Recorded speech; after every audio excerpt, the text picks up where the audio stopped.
l'interception. Intercepter, c'est piquer la balle à l'adversaire. Alors, plusieurs types d'interception. L'interception sur le dribbleur, où on lui pique la balle. L'interception sur les passes.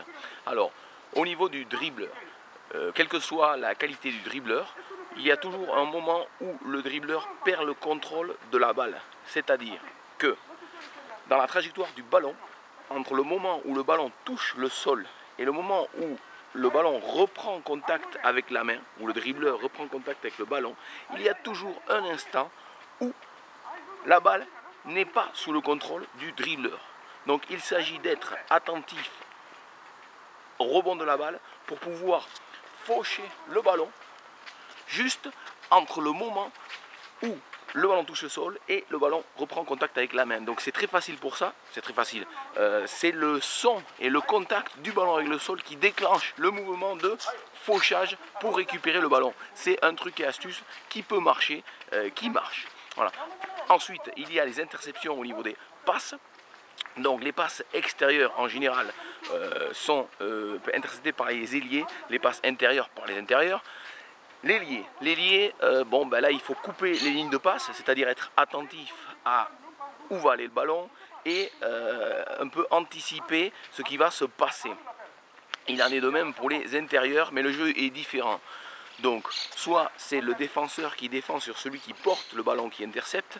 Donc là, je suis attentif à ce que fait mon adversaire et quand il passe la balle, je tends le bras pour couper.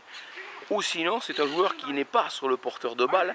Et là, c'est une lecture de ce que va faire le porteur et j'anticipe et je coupe la passe en fait.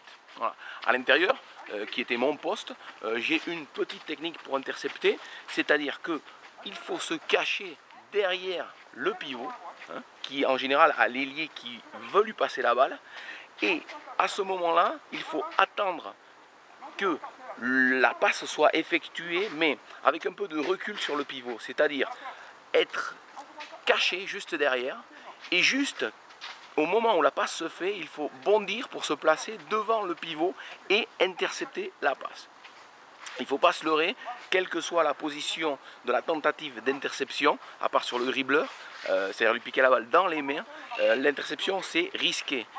Si on fait une toile sur l'interception et qu'on se trouve, il y a un vide de défense derrière. Mais malgré tout, il faut tenter le coup et il faut prendre le risque.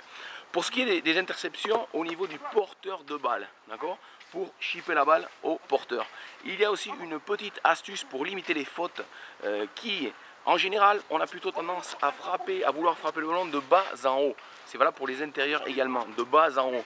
Et de bas en haut, c'est un geste qui est violent, qui est visible. Et en général, l'arbitre siffle faute. Même si on touche un gros pourcentage du ballon, on a plus de risque de taper les mains sur le dessus. Voilà. Donc il y a une petite technique qui consiste à aller à l'inverse, de haut en bas.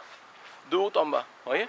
Donc là, le porteur a la balle dans les mains, même s'il la cache un petit peu derrière, c'est possible, voyez, de lui taper le ballon de haut en bas. Et dans ces cas-là, il y a beaucoup moins de fautes qui sont sifflées. Il faut après lutter un peu pour récupérer le ballon, mais ça limite en général les fautes. Voilà. Interception.